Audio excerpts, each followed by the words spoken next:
Om Sahana Vavatu Sahano Bhunaktu Saha Viryam Karavavahai Tejasvinavadhitamastu ma Vidvishavahai. Om Shanti Shanti Shanti. Om Sadashivasamarambham Shankaracharya Madhyamam Asmadacharya Paryantam Vande Guru Paramparam. Om Samasta Jana Kalyane Niratam Karunamayam Namami Chinmayam Devam Sadgurum Brahma Vidvaram.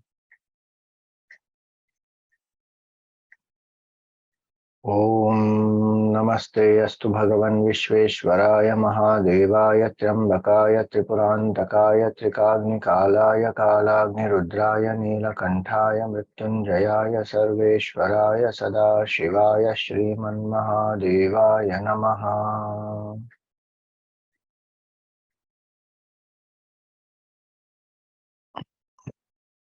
Hari Om, salutations to all. In Tamil Nadu, there was a very great devotee born in a place called Tirunandravur, and he was very devoted to Bhagwan Shiva from his childhood, very well versed in the Vedic knowledge, had studied the Vedas, was doing Vedic chanting daily, and his devotion to Bhagwan Shiva was such that he not only loved the Lord wholeheartedly, he had dedicated himself to Bhagwan.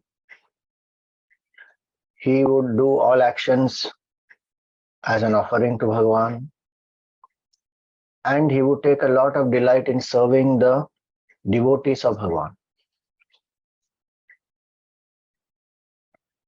He had a deep desire that the one who has captured his heart, that supreme three-eyed Lord, for him, he wanted to build a temple. Now, he tried his best to collect some money and so that he could build the temple. But whatever he would collect, his bhavana was such that he wanted to serve the devotees.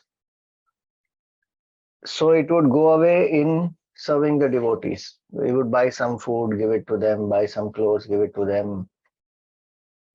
So though he tried, and remember, somehow in those days, Brahmanas, they were not having a profession. They are not earnings. Nobody gives them a salary. They study the Veda. They share the knowledge of the Veda. They conduct yajna. They help others to do rituals. So they live on dakshina and dan.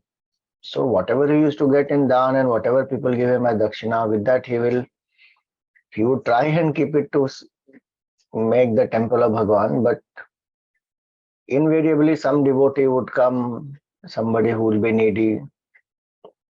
So he felt that, I want to build this temple, but somehow I'm not able to get the resources to build the temple. Then he thought, the Lord is in my heart. I worship Bhagwan. Why not make the temple of Bhagwan in my heart only? So he knew astrology. He chose a very auspicious day. And on that day, he sat down, meditated in his mind, and the entire process of building the temple,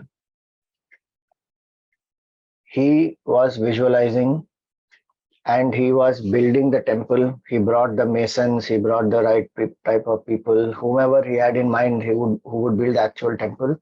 All of them in his mind, he is imagining the Bhumi Puja is done, and then the foundation is being laid, and slowly the temple is being built. And every day he would spend some time and build this temple step by step, just like anyone would build the temple outside. From where he left earlier day, from there he will continue. And so he built the the Ranga Mandapam, Natya Mandapam. Then he built the Dhvajastamba will be there. And like that, he built different aspects of the temple. And then the main temple boundary, main temple wall, the sanctum. Then comes the Gopuram. So he built step by step. Then finally the outer boundary of the temple, everything. Now the temple is ready in his mind. Imagine, it is not easy to sustain that. In one session itself, our mind wanders so much. He not only did this systematic build up, but day after day, he is sustaining it and continuing that from where he left. How was he able to do? Because he had deep devotion and his bhavana is channelized towards Bhagwan. And it is his goal. He wanted to build a temple for Bhagwan. So what he values, what he loves, what he does is all in sync, all dedicated to Bhagwan. And the mind feels for it. So one Gurudev used to say that we can give without loving, but we can never love without giving. When we love someone, we want to give. And what we will give, whatever best we have with us, when we love someone the most, the best we have, we will give to that person. Here the devotee is loving Bhagwan so much that he built the whole temple in his mind. He did not need resources physically. He did not allow that disappointment to affect him. He said, okay, externally I'm not able to build, that is the will of Bhagwan only. Let me build internally. Step by step he built. Then again he found an auspicious day and the time when he is going to do the Pran Pratishtha of Bhagwan. He is going to invoke Bhagwan in the main sanctum sanctorum. This village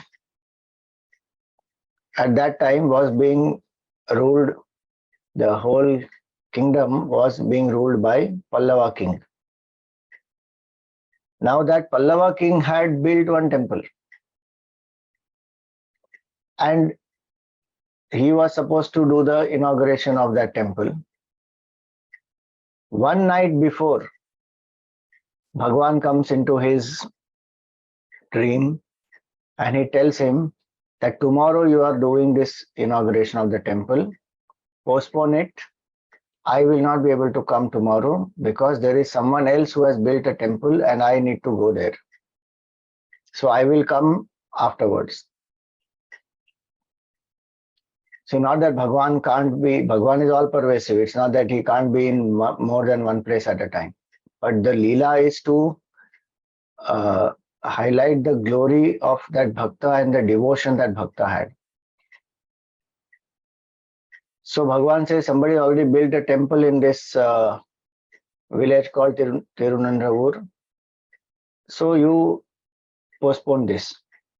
Now this king got very curious that who is this person who has built a temple where Bhagwan wants to go and he is not coming to this temple. So he goes the next day to that place and he finds there is no temple anywhere. Then he asks the Brahmanas there, is there a devotee called Poosalar? So Bhagwan told him Poosalar is the devotee who has built a temple. He said, is there a devotee called Poosalar? So they say that yes, he is there, and that is the house of that particular devotee, and he is a devotee of Bhagavan Shiva. He serves the devotees and he worships the Lord. But nobody knew that he is building a temple in his mind. So when the king heard about his residence, the king said, I will go to meet such a devotee. I don't want you to call him here. Because they said, we'll call him. He said, no, no, I will go. And he goes there. He prostrates to that great devotee. And that time he was sitting and invoking Bhagwan, doing the pratishtha of Bhagwan in the mandir. And when he completed that, he was so happy, he was so fulfilled. And he opened his eyes and he saw that this king is there. So he asked the king, what happened? The king said that I am so blessed that Bhagwan came into my dream and he told me about you and that he cannot come to my temple and that he is coming here in the temple that you have built for him in your mind. Poosalar was in tears. He said that Bhagwan accepted my offering and he told the king that he cannot come here to his temple. He was stunned. Tears in his eyes, he was just lost in samadhi. This is the life of Poosalar. He is one of the great Nayanars in Tamil Nadu. We have this tradition. All these great devotees are historical people. These are not Puranic stories. Though many things in Puranas also are historical, but other things, Puranas have happened in different planes of awareness also. So, Manasa Puja, what we do, with the bhav when we do, we offer our best to Bhagavan. That brings what in the Gita it is called as bhava samshuddhi. It will purify the mind. It will intensify our longing. It will express our gratitude to Bhagavan. And it will build that capacity to retain the thoughts centered on the divinity. And all the actions that we do externally, so many of them, they are actually nothing but mental thoughts which are manifesting. This Manasa Puja, when we do external puja, from there, the impressions which are created, that will help us to do Manasa Puja. And when we do the Manasa Puja, it will bring the bhav. So even external puja will become more and more fulfilling. And it will prepare us for japa and nididhyasana also. So one should not underestimate this and one should not say this is all imagination of my mind alone. Bhagwan himself comes. He is the consciousness behind every single thought. In the Upanishad it is said pratibodha viditam matam. Every thought is enlivened by consciousness and every thought is an opportunity to recognize consciousness. Pratibodha viditam matam is bodham bodham prati. Through every thought, viditam, the consciousness is evident. This is the opinion of the great masters. Amritatvam hi vindate, a person attains immortality. So, yesterday we had done the first verse of Manasa Puja, where we offered Abhishek to Bhagwan, Vastra to Bhagwan, Chandan, then we offered Dhupa, Deepa, Pushpa, so many of these. Two more verses are there in this, which conclude the puja properly. So yesterday we had stopped with Deepam Devadaya Nidhe Pashupate Hrit Kalpitam Grihyatam. Please accept this all offered in my mind. And is it not true that every creation will happen twice? What happens here first, that will happen outside. So when we have deep desire to be one with Bhagavan, it will manifest. Interesting is if you see neuroscience also, it will tell you that the brain of ours, the physical organ, I'm not talking about the mind. Mind is the subtle aspect which functions through the brain. This brain of ours also, which is a gross tangible organ, the brain of ours does not understand the difference between what is inside and what is outside. A very beautiful experiment. If you see an apple with your eyes outside, you see the color, green color apple, red color apple, you move it around, you feel the weight of it, you eat that apple, you feel the taste of it. What parts of the brain will light up are the same parts of the brain which will light up if you do the entire process mentally. Physically, there is no apple. You are just sitting quietly and imagining that there's a red apple, and then you are eating that red apple and you are feeling the taste of it. The same part of the brain, that areas will light up. As a properly done scientific research. So the brain does not know what is the difference between inside and outside. So if we sustain something deeply in the brain, it will manifest. Some people may say that that is, the secret and the power of law of attraction and all that. In Vedant, we are very clear. All that happened by grace of Bhagavan only. And the mind, when we hold something in the mind, it is very powerful, it will manifest. And the Lord of the heart, the Lord who enlivens every single thought, that Supreme Lord we are worshipping through our thoughts. The subtler the thoughts, the deeper the thoughts, the purer the thoughts, greater potency they have. And so, the second verse of this says that after Dhupa, Deepa is offered, what does one do? Naivedya has to be offered. So, Bhagwan Shiva lives as a bhikshu, but here the devotee offers the best. So, what does the devotee say? Sauvarne Navaratna Khanda Rachite. In a vessel made up of gold and studded with 9 types of gems. Navaratna Khanda Rachite, Patre, Ghritam Payasam. Please have this Payasam. Bhakshyam Panchavidham. And 5 types of things he is offering. What are they? Payaha, that milk. Payasam already said. Dadhi. So, Payaha is water. Dadhi is curd. Milk, sorry. Milk, then curd. Rambhafalam is banana. Panakam is the fruit juice. So payasam, milk, curd, banana, fruit juice, all that he is offering to Bhagavan. You can offer whatever else you like also. Rambhafalam panakam. Then shaka namayutam jalam ruchikaram. Various types of vegetables also, which are made very tasty, ruchikaram. And water, jalam.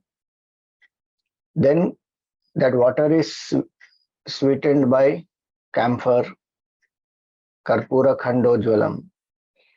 Then one is also doing the arati of Bhagavan. One offers tambulam.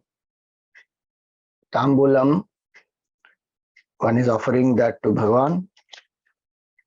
Karpura khandojwalam, tambulam manasamaya virachitam.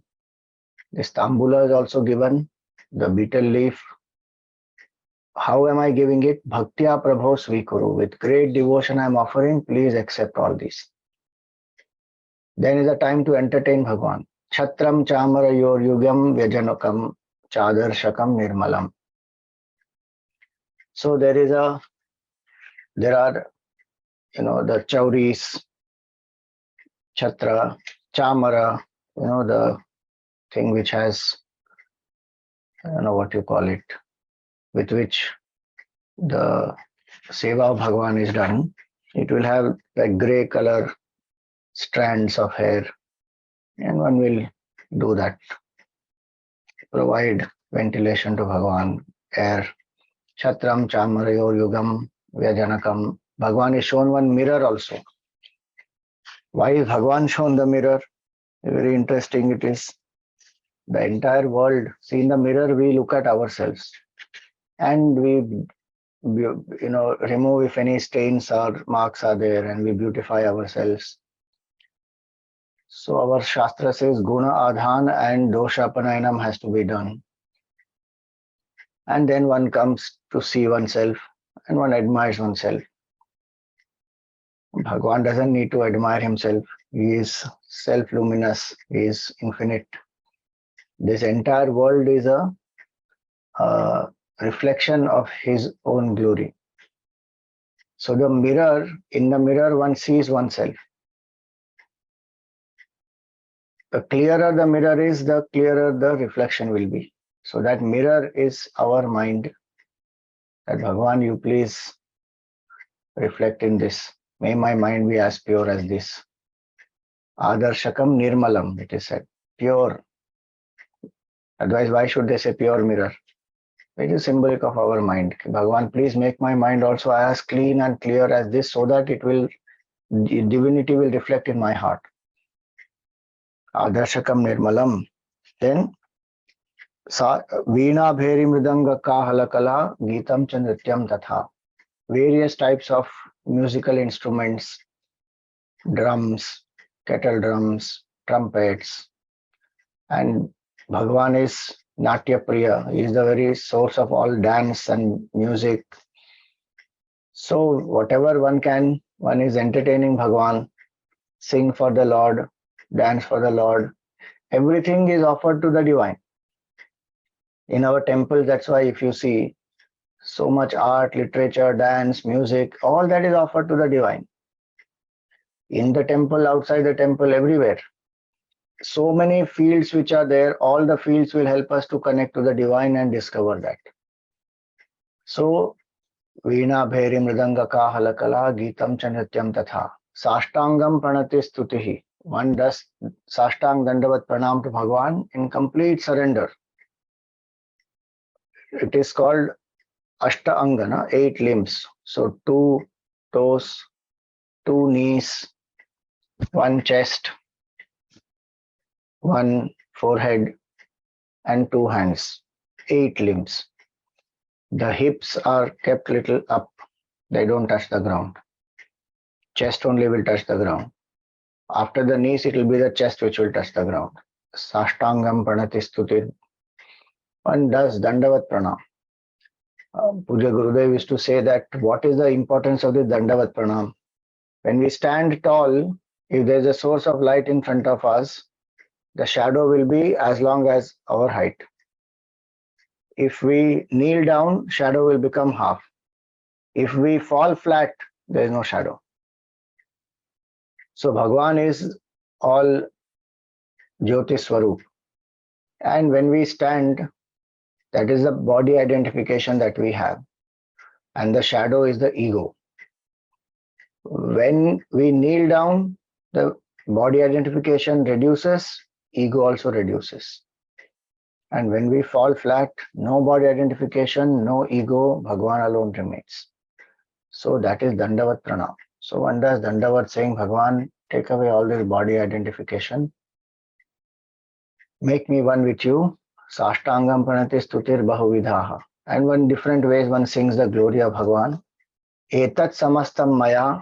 All this sankalpena samarpitam is all offered to you with my mind through the sankalpa. Tava Vibho, O all-pervading Lord, Pujam Grahana Prabho. Please accept this puja of mine. So these are 2 verses that we will be using today in our Manasa Puja. With all bhavna, with all love and devotion, worship the divine.